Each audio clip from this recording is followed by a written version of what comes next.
are going great in the county per se. Thanks to that they're in the Santee Ellery area, Bowman, we didn't have much devastation. There's a lot of people in the upper part of the county, but we still have some shingles blown off, things that sort, and minor effect, but we still have a lot of dirt roads out. But things are moving right along. But we pray for those who have been affected and devastating. I've heard said it was two people that died in the flood and everything, but that's a bad thing. But we got to pray for those families as well. But I thank you for what you do with your station to keep everybody posted and abreast of what we're doing. Thank you. Council member McCaster, tell us about the progress we're making in Orangeburg County.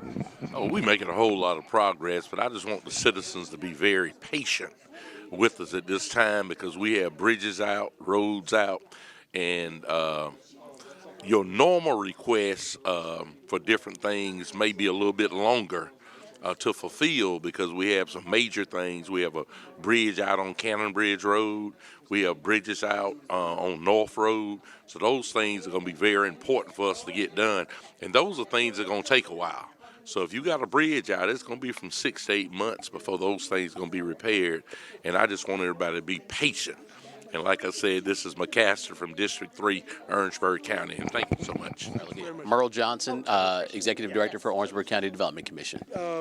We know there's some things you can't talk about because they're in executive session, but tell us about some of the progress we've been making recently in Orangeburg County. Oh, yeah, it's really exciting times to be in Orangeburg County. The biggest one is the student housing project at Railroad Corners, and we're excited to be able to get that done and behind us now from a property tax incentives, and that's just now I'm looking forward to them actually coming out of the ground with the new student housing. So we're excited about that one for sure. Yes, sir. There's a lot of other projects that are coming. As you know, we know you can't talk about them, but your work is to be commended. Thank you, sir. I appreciate it, and we look forward to hopefully announcing those here in the very, very near future. We look forward to it. Thank you so much. Thank you, sir. Yes, sir. We've got Billy Staley here. He is the Director for Emergency Management Systems here in the Orangeburg County. You guys did a bang-up job with getting everything back in order. Tell us about it, if you will, and some of the problems that you still have and some roads that are still out. So we're still having issues with roads being closed. A lot of these roads have extensive damage, and it's going to take time for them to be repaired. One of the things that we're looking at over the next week is to try to transition our board on our Facebook page to give you more of an indication of how long to anticipate that road closure. Where would they find the Facebook page? It's Orangeburg County Emergency Operations Center. That's our Facebook page. And you'll find links on there to the road closure board. We're thinking down the lines of whether the roads, we're anticipating 30 days, 60 days, 90 days, 6 months, a year, to give people a little bit of an indication on that. I know that North Road, I'm biased, the North Road going, the road going in the north, that's really bad because all the water's there. Personally, on our side, we anticipate that road to be one of the longest roads to be repaired on the timeline. I don't expect that road back within the next 6 to 8 months to a year. Sure. Still want to encourage and remind everybody, please don't move our barricades. Please don't move our cones. Those are there for your safety. They're going to be up for a while. And that road closure list is going to be slowly getting smaller because now we're having to repair roads instead of just open them. Are we getting enough help from the federal government and other sources, the state, for example? We are in the process of doing our damage assessments now to request federal assistance and state assistance, and we're hoping to have those numbers completed hopefully by the end of the week. Fantastic. Thank you, Mr. Taylor, for everything you've done. Thank you for what you continue to do. Thank you, Harv. Good afternoon, everyone. We'd like to call this Orangeburg County Council meeting of November the 18th, 2024 to order. Good evening, Orangeburg County Council. My name is Kenesha Grimes. I am the Orangeburg County VA officer. I would like to address the comments that were made on November 4th meeting as it relates to veterans and the delivery of benefits to include nonprofit veterans organizations. My office currently serves 10,256 veterans that are active in my database. We see approximately 300 vets per month, give or take. VA does not hand out benefits just because you serve. All veterans must ask VA for what they want by either filing a claim, enrolling in VA healthcare, just to name a few. Per Mr. Carson's comment, and I quote, "We have over 5,000 veterans in Orangeburg County, and the majority of them don't have their benefits, and I unquote. The responsibility relies on the veteran to initiate the benefits sought by utilizing my office or other service organizations. As it relates to the comment made about the county helping with DAV chapters, DAV is a nonprofit organization similar to, if not the same, as VFW and American Legion, which I am a member of each and every veteran organization within Orangeburg County. These organizations are strictly voluntary. Veterans who meet the qualifications join them with a monthly due. It is totally up to the veteran to participate in them. The county has no control over the existence and the participation within any of these nonprofit organizations. And in closing, South Carolina has a law that only requires one VA officer per county. However, if more staff is needed, I, as the officer, can ask Orangeburg County Council to include my administrator for more staffing. I currently have one assistant. My office is not overwhelmed. If more staffing is needed, I know the procedure to follow in getting the help I need to continue to serve my fellow veterans of Orangeburg County. And I yield the rest of my time back to the council. Thank you so much, Ms. Grimes. We appreciate your words and what you do. Any other? First item on the agenda is ordinance. We got 3 ordinance and 3rd readings. First ordinance is for the consideration of a request from Caesar Isoza to rezone property on Tony Bay Road in Utahville, South Carolina, tax map number 0356-00-01-035 from Forest Agriculture District to Residential Single Family District. Questions? Would you please give me a motion and a second for 3rd and final reading? So moved, Mr. Chair. Second. Moved by Mr. Ravenel and seconded by Ms. Frazier that we have 3rd and final reading on item number 1. All in favor, say aye. Aye. Any opposers? Ayes have it, the motion is carried. Second item on the 3rd reading is an ordinance authorizing the execution and delivery of a fee in lieu of ad valorem taxes agreement by and between Orangeburg, South Carolina and RG Group Holding LLC, including any related or affiliated entities and any sponsored affiliates to provide for payment of a fee in lieu of taxes and other related matters. Mr. Murrow. Thank you, Mr. Chairman. Council members, good evening. Appreciate you guys giving me this opportunity. If it pleases you, this is the 3rd and final reading for Project Time Machine. As a reminder, this is the logistics distribution company that is looking to buy the spec building in Matthews Industrial Park. They will be investing approximately $11.35 million, 35 new jobs, and then they will be expanding on that building at some point in the future. I'm open for any questions. Any questions for Mr. Murrow? Thank you, sir. Item number 3 is also an ordinance authorizing. Mr. Chairman. Oh, I'm sorry. I apologize. We're going too fast. Back up. All in favor of 3rd and final reading on that one? Can I give my motion a second? So moved, Mr. Chair. Second. Moved by Mr. Garvin and second by Ms. Frazier for 3rd and final reading. All in favor, say aye. Aye. Any opposers? Ayes have it, motion carried. Thank you so much. Item number 3 is an ordinance authorizing the execution and delivery of a fee in lieu of tax agreement by and between Orangeburg County and Orangeburg University District Partners, LLC, with respect to certain economic development property in the county and the city of Orangeburg, whereby such property will be subject to certain payments in lieu of taxes, including the provision of certain special source credits designating the property as a multi-county industrial/business park property and providing for other related matters. If it pleases council, this is the formerly known project as Project Metro, and this is the Railroad Corner project. And this is the We had conversation, I know, 2 weeks ago regarding the change that was being made to the document. And so you will all need to vote to amend the document first.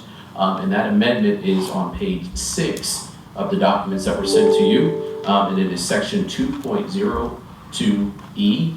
And in that, it reads that the affordability clause for this project will be realized by the lease agreement between the landlord and South Carolina State. So they cannot increase the lease rate above and beyond what they've agreed to with South Carolina State. And that is how we're going to ensure that the affordability stays in. Thank you, sir. Any questions? Any questions?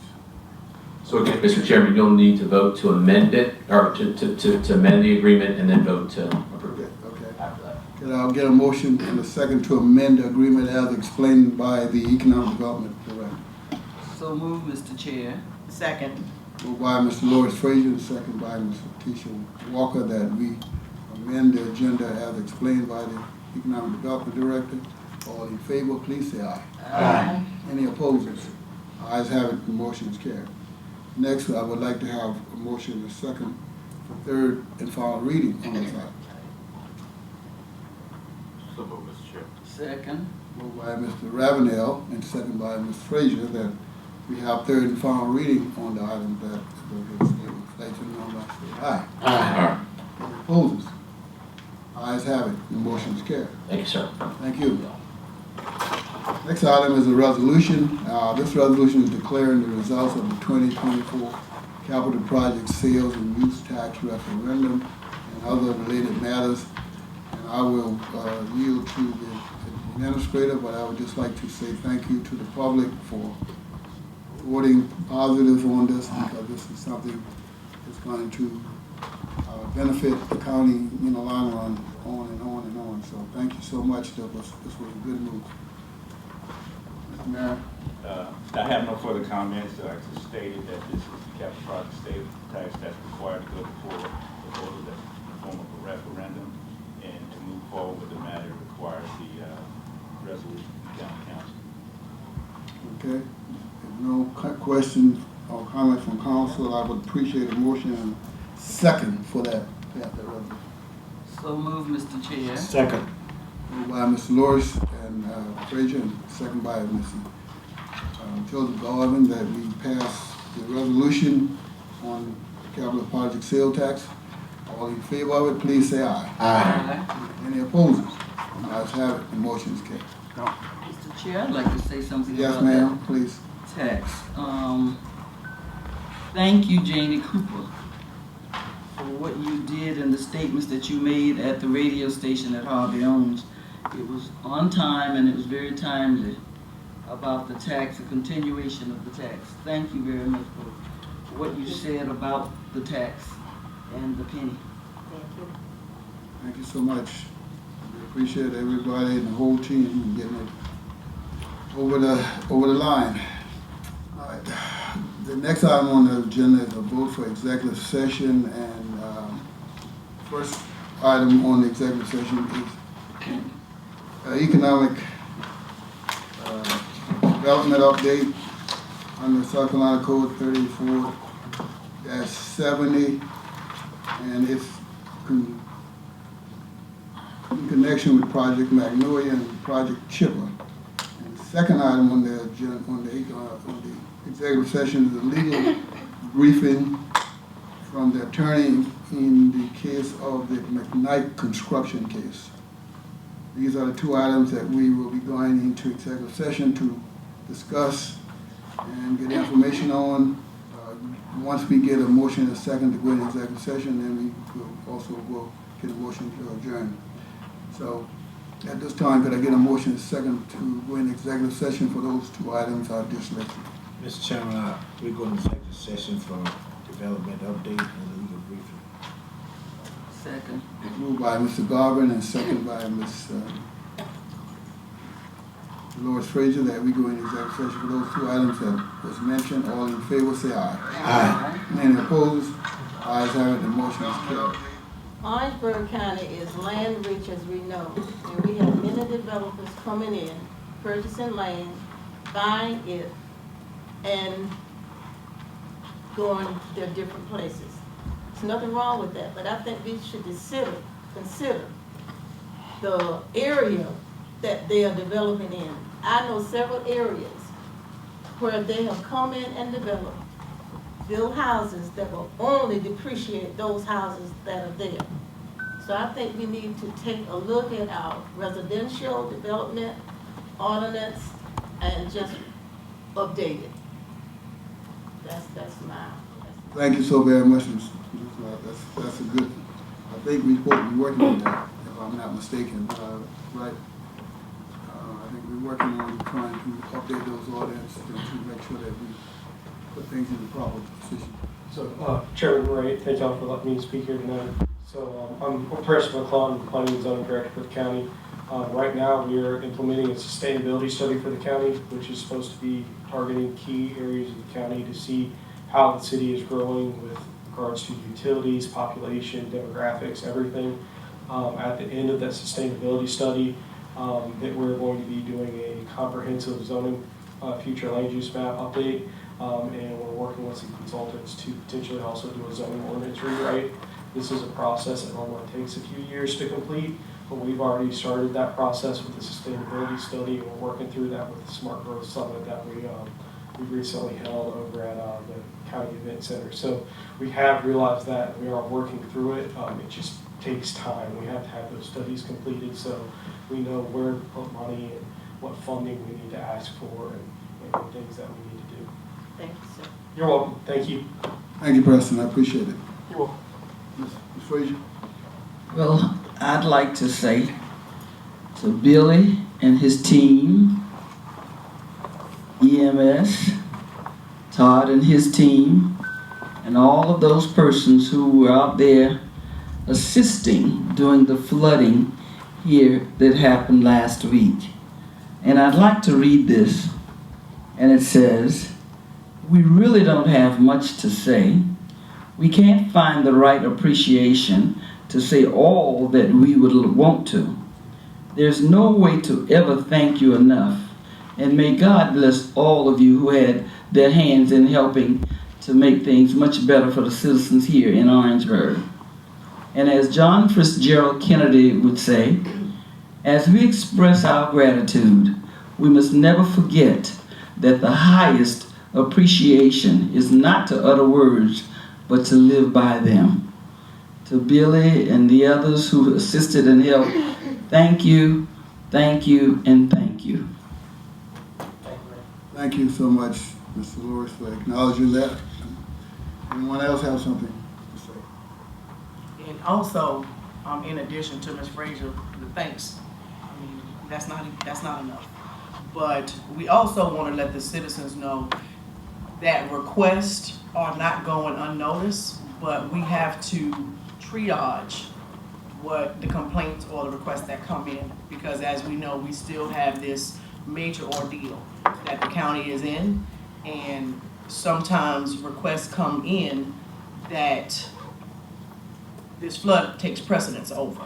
So it's not that, me personally, I'm speaking for myself, it's not that I'm ignoring anyone, but when we have, like Mr. Preston, for example, who's working 12-hour days, taking 30-minute detours to get to a specific area to do an analysis, he can't accommodate what I may need him to do at that time. So it's gonna increase the request time that someone may have called me and asked me, for something to do. So just I'm asking the citizens to be patient, because we still have to work together as a family. We are community, and some of our community members have experienced drastic and detrimental hardships because of what had taken place. Thank you, Ms. Walker. Anyone else?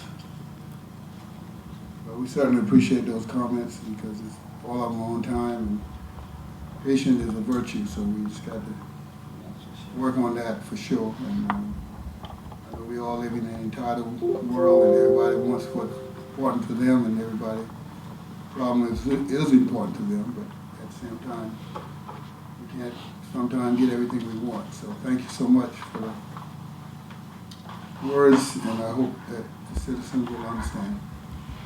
At this time, I will appreciate a motion and a second for adjournment. We will take probably a 6 minute for everybody to clear out, and then we will go into executive session. Second. Moved by Ms. Cooper Smith and second by either Mr. Lawrence or Ms. Walker, one of the ladies, all of the ladies. All in favor, let's say aye. Aye. And opposed. Thank you so much. Thank you all.